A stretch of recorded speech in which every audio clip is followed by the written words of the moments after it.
I'd never met anybody like him, and to this day, I've never met anybody like him. He'll go down in history as one of the greatest that ever did it, and that music is gonna live forever, forever. Coming up with new stuff, man, the way he did it was just incredible.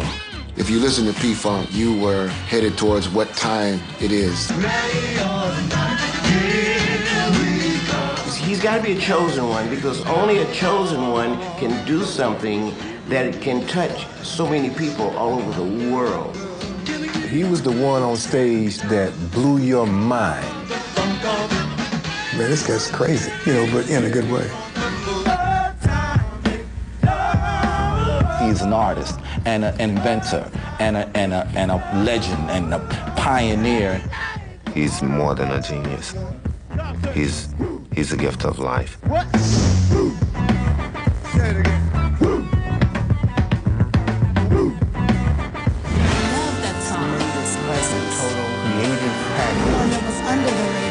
From day one. Could have been a bigger band. That music will never die. Uncompromised, unrecognized, unparalleled, unsung.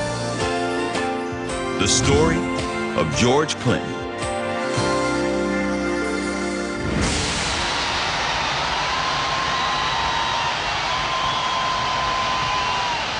George Clinton is the king of funk. You got a real type of thing going down, getting down. There's a whole lot of things. Funk, funk, more funk, and nothing but the funk. So help you God. We're from outer space, coming here to show y'all how to really, really, really be funky. A 50-year veteran of the music industry, his mark is indelible. Certain cats are geniuses, like George, George Clinton, genius. Now this is what I want y'all to do. George was ahead of his time, as they said. He really was. And he went somewhere where people wanted somebody to go. And his timeless hooks are the cornerstone of hip-hop. When you say the DNA of hip-hop, you look at Parliament, Funkadelic, you look at George Clinton, it's the backbone. But despite a vast catalog of hits that generates millions, Clinton struggles to make ends meet. The result, friends say, of both bad business deals and misplaced trust. If you're uninformed, then you can be taken advantage of. And unfortunately, that's what happened to George.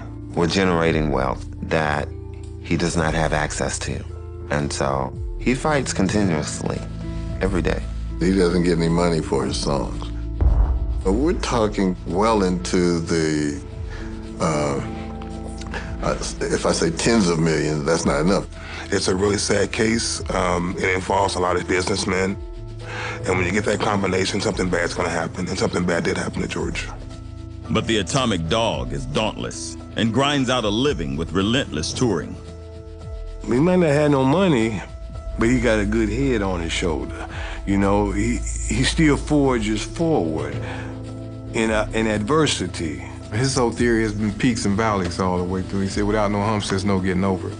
He's given so much love and he's given so much. And people need to know who he is and how much he's done and how much he's given to this world, because we're not remembered for what we do for ourselves. I'm doing it because I like playing, but I also know ain't no amount of wine in the world gonna make the public feel sorry for you if you done lost $1,000 million. And our thing is, make that music and let people know that we still making music.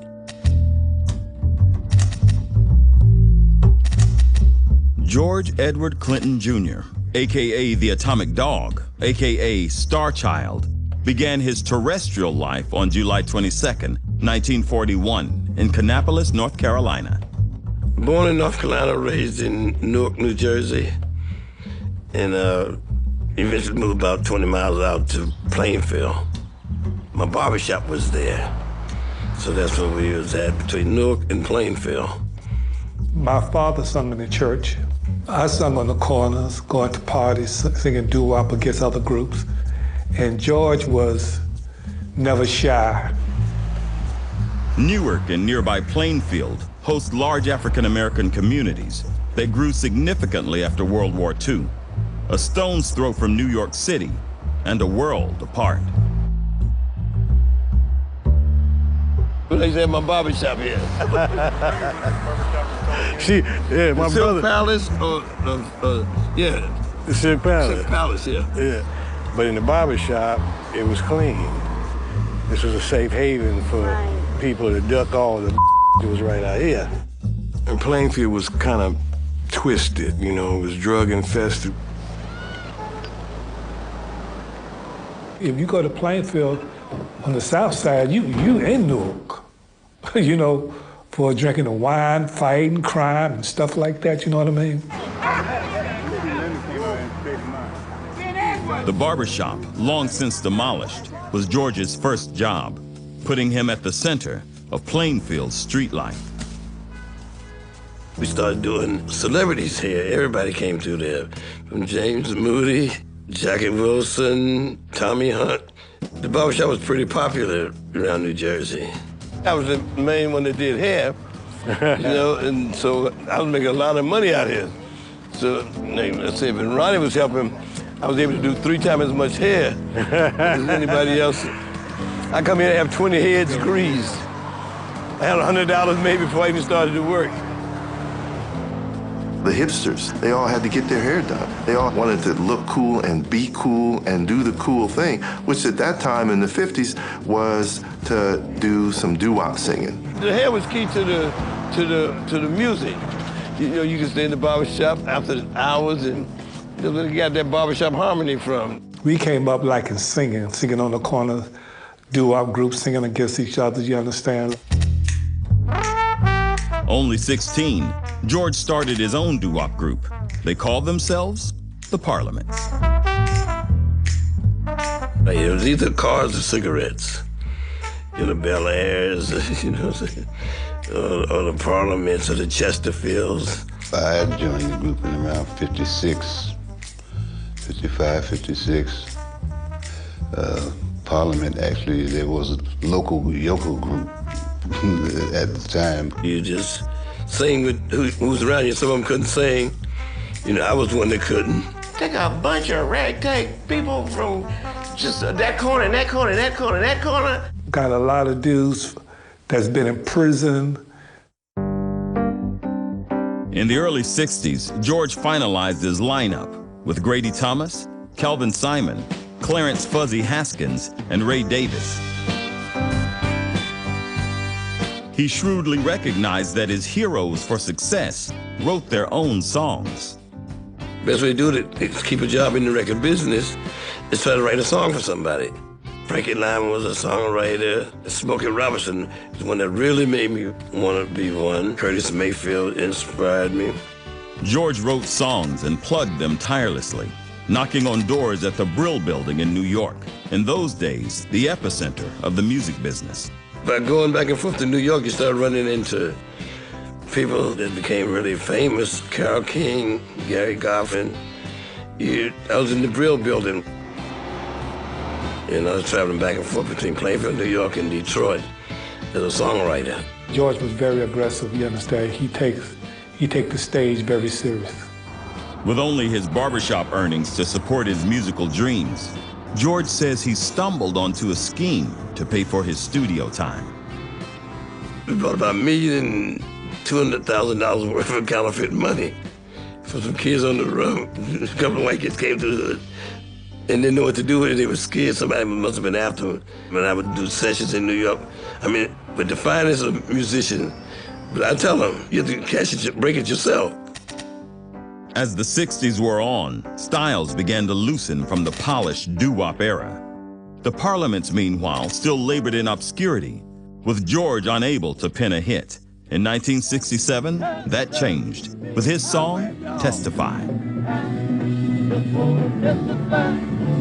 When Testify came out, and that sucker started hitting, I couldn't believe it. And I heard our song on the radio. I just wanted to jump out and tell everybody, hey, that's me. A change, why there's been a change, and it's oh so plain to see.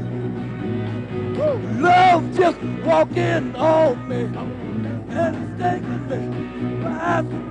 Testify hit number 20 on the pop charts. And though the song fit the basic Motown formula, George's style shattered the mold.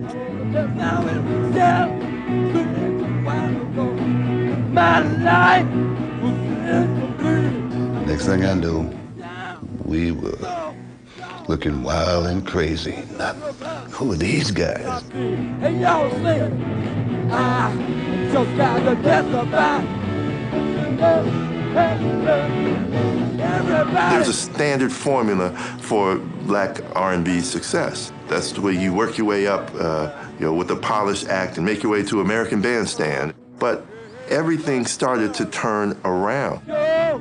As Testify climbed the charts in the summer of '67, several cities erupted in violence, including Newark and Plainfield.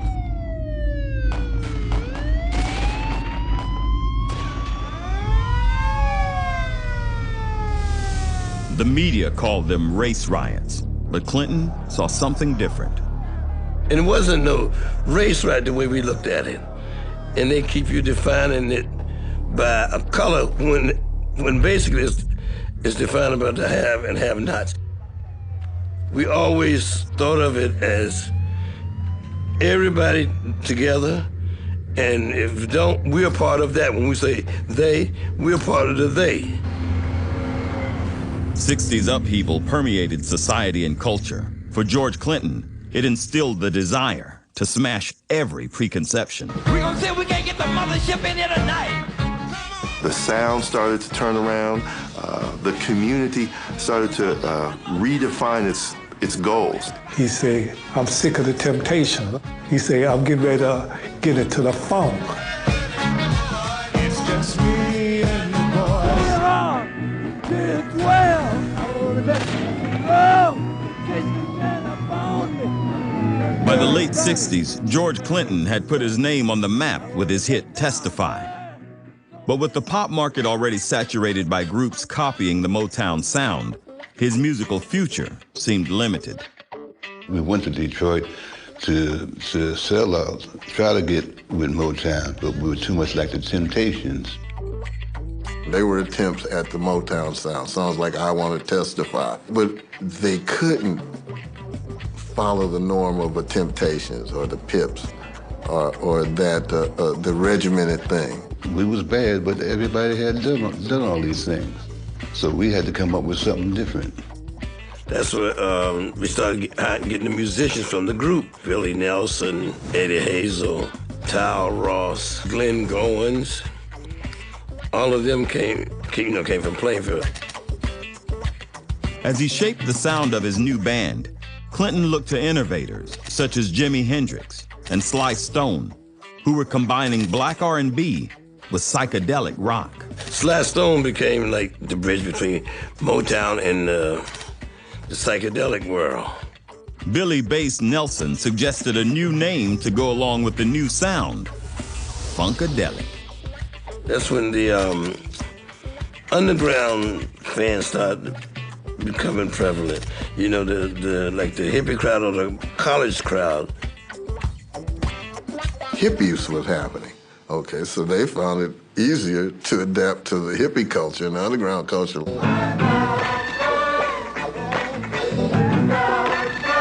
Could too many black acts, be freed up that way. Black acts pretty much had to be soul or R&B. George was ahead of his time, as they said. He really was. And he went somewhere where people wanted somebody to go. Early Funkadelic was an orgy of raunchy vocals, set off by Eddie Hazel's scorching guitar.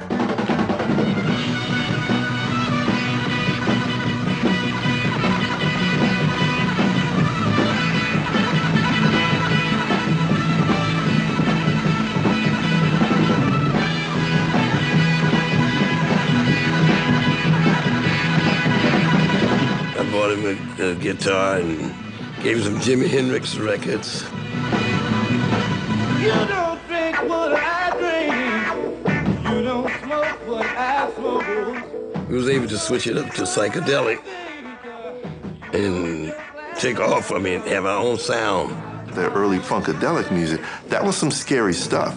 You felt the anger of living in the streets of Newark and Plainfield. You felt that anger.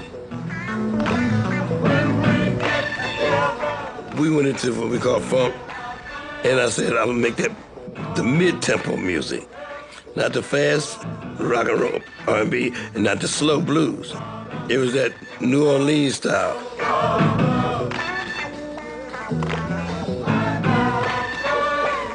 The real nasty, but psychedelic. Funkadelic's raw guitar-driven sound blended psychedelic rock with the deep groove that came to be known as funk.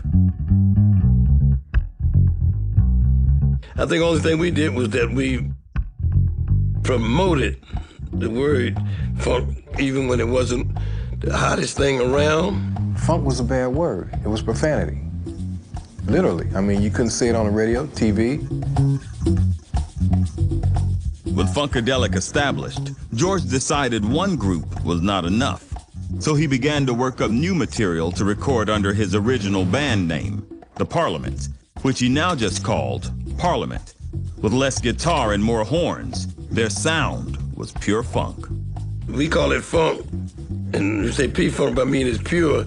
Parliament was a more polished type music. Funkadelic was hardcore psychedelic rock, and it was the same people, just different styles of music. He understood that if he licensed the name, it didn't matter who the people were. So our contracts were with the name. We delivered them products under a name. Leading two bands at once, George needed top musicians, and he had just the personality to pull them in. James Brown's former rhythm section, including drummer Frankie Waddy, and the highly regarded and unconventional bassist Bootsy Collins, found a kindred spirit in George. One night, I went over and talked to George. The black light is on, and he got a white sheet on, right? And he's barefooted, he got his big old toes sticking up, you know, and he is gone. He said, I've been wanting to hook up with y'all, you know. I want y'all to be the band. And when he said it, it was like, this cat is real. And I just felt like, this is the place for me. This is the place to be. This is gonna be my home.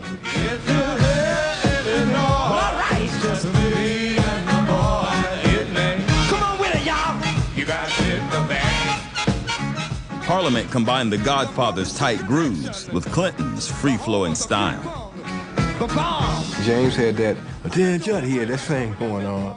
And George was like, what you got? Do it. James knew everything he wanted you to play, and you better play it. To me, it was like, well, whatever you feel like, because I know you can do it. George Clinton had laid the groundwork for a music revolution. Now, he was about to blast off. I really started promoting funk with pride, you know, make my funk the P-funk.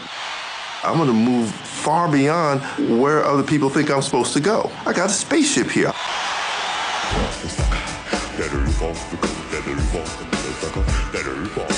By the early 70s, funk and rock defined opposite poles of pop music, and George Clinton had both ends covered. And while to the record companies, Funkadelic and Parliament were distinct, for live shows, George brought them together in an explosive union.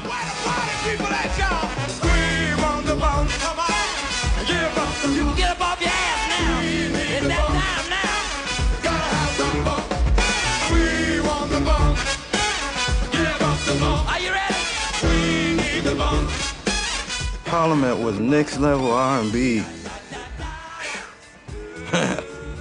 That funk is the best. Everybody kept track of their own individual image, and they just brought that to the stage. For George to come out with the hairdo, they say, well, if George could do it, I'd do it. With his mix of infectious grooves and outrageous style, George also added a unique language of funk axioms. All of the hip terminology that was going on associated with being black. If you ain't gonna get it on, take your dead ass home. Fake the funk, your nose will grow. Damn, get off your ass and jam. Shoot you with the bob gun if you ain't funky. Free your mind, your ass will follow. Okay, those are sentiments that they start out in their roots as maybe being a black thing, but when you really get down to what it's saying, everybody relates. Using profanity from time to time, that's how people talk. That's how, it's said on the block. Let's put it into words.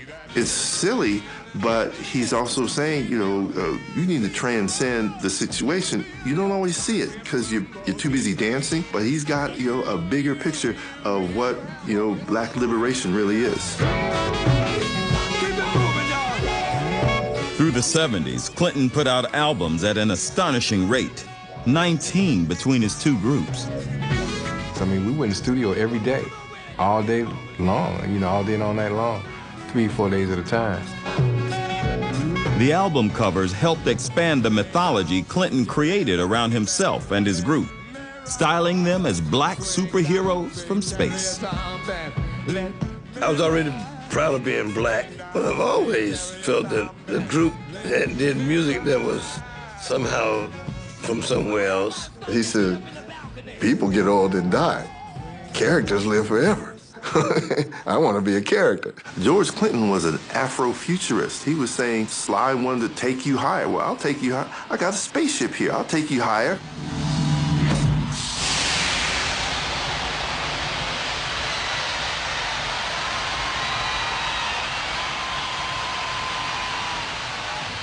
It was like a spiritual experience when that spaceship came down, oh man, this ain't no words. George really made an impact when he, came up with the concept of being from outer space. And his mission for coming to Earth is to really show people how funky music should be. My hip bone connected to my thigh bone. Thigh bone connected to my leg bone. Leg bone connected to my ankle bone. I'm hung up on my bone.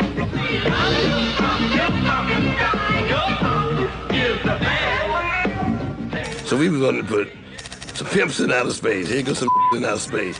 You thought of blacks being everywhere, but nobody thought of being in outer space but Huru on Star Trek.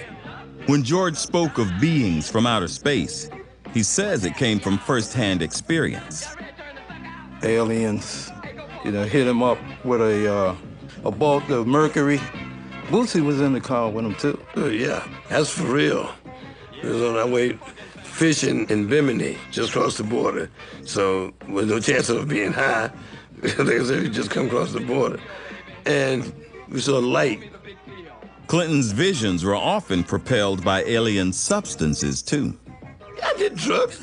I did drugs when it was the heyday of drugs. I did drugs when they was like totally something you're supposed to avoid doing. I know people are so down on drug use and this, that, and the other, and they should be. But we were doing it then really for fun. I've always hated to say, that drugs may help me write music, but now looking back at it, it had to, because I wouldn't like that. If you're lucky, it doesn't have a negative on your life. If you're lucky, sometimes in a lot of cases it does, and it did. And you have to fight your way out of it and come back to you.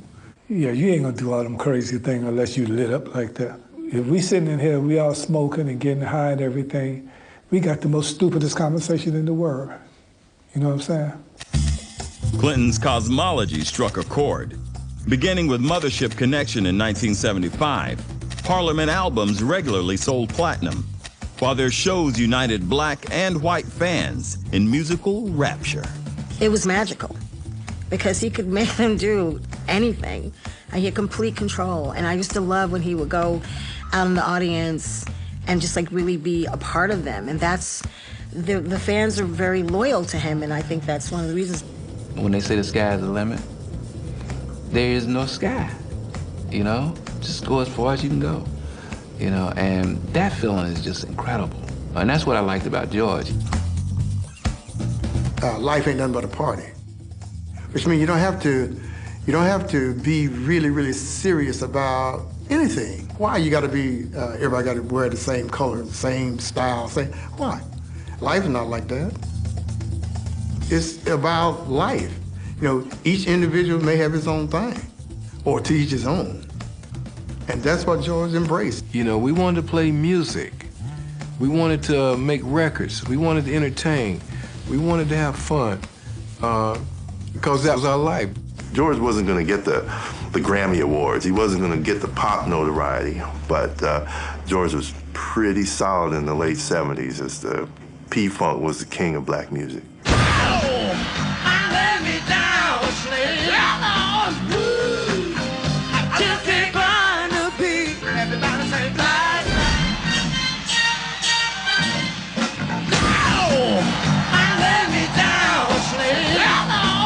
George Clinton's music dominated late 70s funk.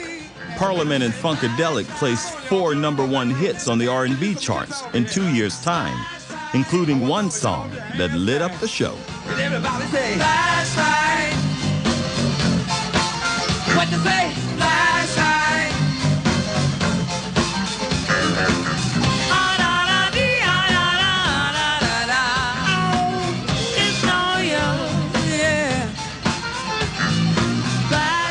Flashlight had come out, and going to those venues, 15, 20,000 people with those lifesavers of Star Wars and every other conceivable flashlight you could think of. Everywhere we went, when that song came on, when we started playing that song, the whole place lit up with flashlights. We went from 7,000, 8,000 people to like 25,000 average a night. That was a great period. It was a high. It was a high playing all of those people, all of those festivals, all of those outdoor stadiums. 30,000 people sing the song so loud. If they decided to go to the wrong, you say the wrong line first, we had them following them. Flashlight, I thought, was the greatest song ever recorded in human history because it brought all the raw power of soul and funk that I always wanted, and it paved the way to the future of music. It was it simply was what time it is. The music is banging. Flashlight also featured a mythic confrontation between Clinton's alter ego, Starchild, and Sir Nose devoid of funk, his villainous nemesis. Sir Nose was one type. He wouldn't dance, he wouldn't go swimming, you know, because his hair might get messed up. You know, he would make love. It was like all the things that would be fun, he was too cool to do. But in the end, we bop him with a bop gun or shoot him with the flashlight. He'd go nuts and start having a good time. The resolution was always positive. And even though Starchild never destroyed Sir Nose, in the end, Sir Nose came to dancing. W-E-F-U-N-K. Now this is what I want y'all to do. If you got faults, defects, or shortcomings, like arthritis, rheumatism, or migraine, whatever part of your body it is, I want you to lay it on your radio. Let the vibes flow through. Funk not only moves, it can remove. Dig? The desired effect is what you get when you improve your interplanetary funksmanship. Sir Lollipop Man here. George's empire was humongous. His 2 mainstay groups had grown so overstocked with musicians that they produced 3 large spin-offs: Bootsy's Rubber Band, The Brides of Funkenstein, and Parlette, allowing more members to take a star turn in the spotlight. We would open up as the Brides and then get back on stage and do costume change and then do P-Funk, which was fun. It was fun. It was like a big party on stage. So now you had not only Parliament Funkadelic, you had a whole community of about 70 people, you know, traveling together all the time. Everybody is a star. That's what Sly Stone said. And that's what George Clinton was saying with his band. There was a time when all of us believed, if, like I said, not in a literal sense that this was the mothership, but at least in a universal fantasy of what we're doing had that kind of an impact or power. George is like, give me the 3-ring circus. You know, he don't want to leave none of his people at home.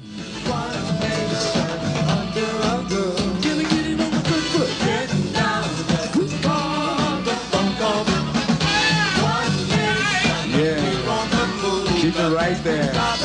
Hold it back right there. It's all right. And Clinton's collective kept growing. in part because he'd hired just about any good musician who needed a job. You could be a laid-off musician and somehow you can get it to George that I need to work. That's fine, come on. It's all, he would always make room for one more. He gives. He's very generous and very caring and sharing. And I think when you like that, that gives you life. The oversupply of musicians poured into the studio as well, where Clinton's gifts as a producer became apparent, pushing each to perform at their best. And he knew how to get it out of you, too. He knew if he had to make you mad, he had to make you mad to get this out of you. He knew if he joked with you, you know, whatever he needed to do to get the job done. Producers, you get people together. You don't necessarily have to play nothing, but you know who can play it. You don't necessarily, a lot of people go in the studio telling everybody what to do.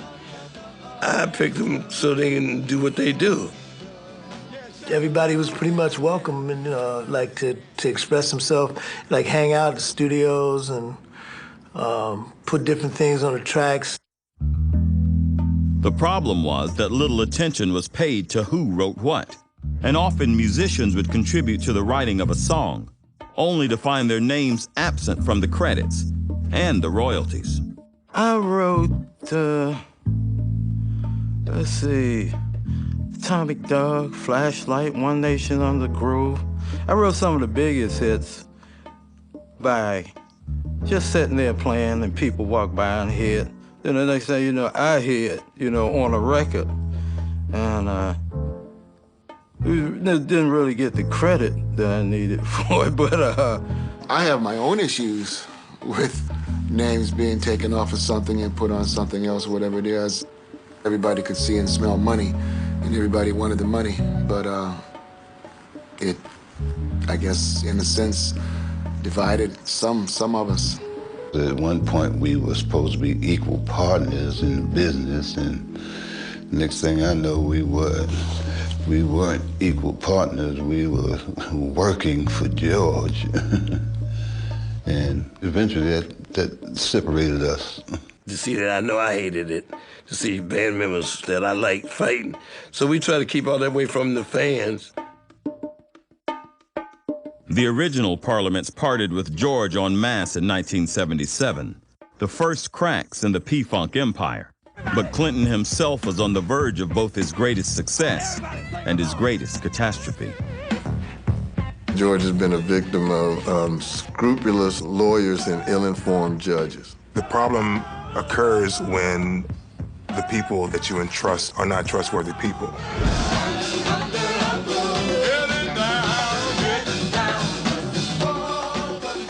By the end of the 70s, Parliament and Funkadelic were well-oiled funk machines, on stage and on the charts, generating immense revenue. We targeted October as our month for success, so we always released something around August, knowing it would be #1 in October and then sell very big through the Christmas season. Artists recording under different names for different labels was unusual at the time. Incredibly, George Clinton managed to do it for 19 albums. It was known inside the industry that George was creating something that they didn't understand, let alone were able to control. Record companies took a different view. By 1980, legal disputes over who owned Clinton's group names stopped him from recording under the title of either Parliament or Funkadelic. All the legal entanglements and the conflicts we were having with the different record companies, basically the only name that we could still record under was he could do a solo project. So Clinton did just that, signing a new deal as a solo artist, while still employing his massive stable of musicians. We was right back on top again with Computer Game, one of the, and Atomic Dog from that was one of the biggest records that we had.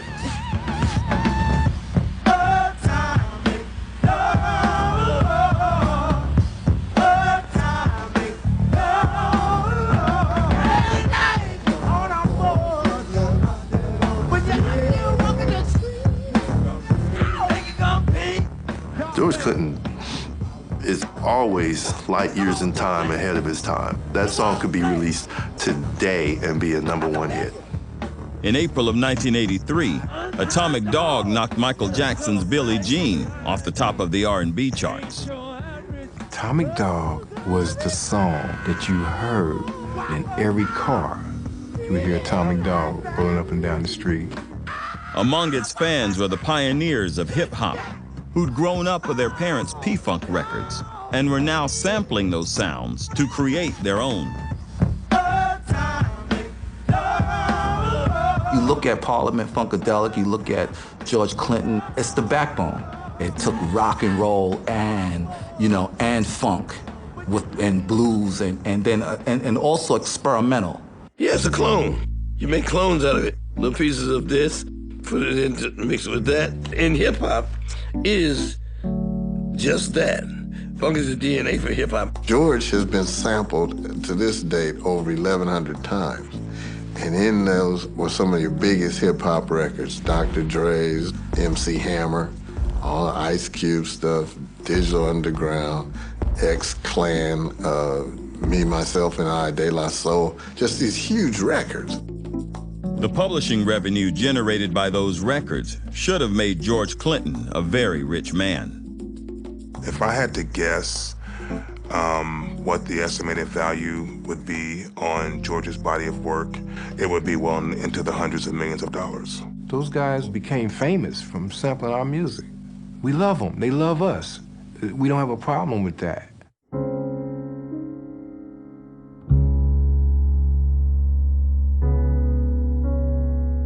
But there was a problem.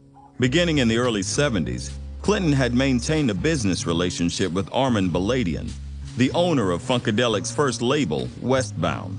During P-Funk's heyday, Clinton associates say, he took advances from Balladian to cover his burgeoning expenses and often put up his song publishing rights as collateral. Arman Balladian, you to go to him and he'll give you an advance and you sign some songs over to him, okay? And George did that in probably an ill-advised manner. It's a fairly common practice for artists to take advances against future earnings. The big problem was that at the time that was happening, sampling was jumping off, okay? And nobody knew that it was gonna be like it was. As money from those samples poured in, Balladian maintained that Clinton had permanently assigned him publishing rights for the bulk of his songs. But Clinton's side contended that those assignments were never meant to be permanent and that Balladian had altered them to help make it look that way. They generated a lot of money to the publisher, not only through sales, but by airplay.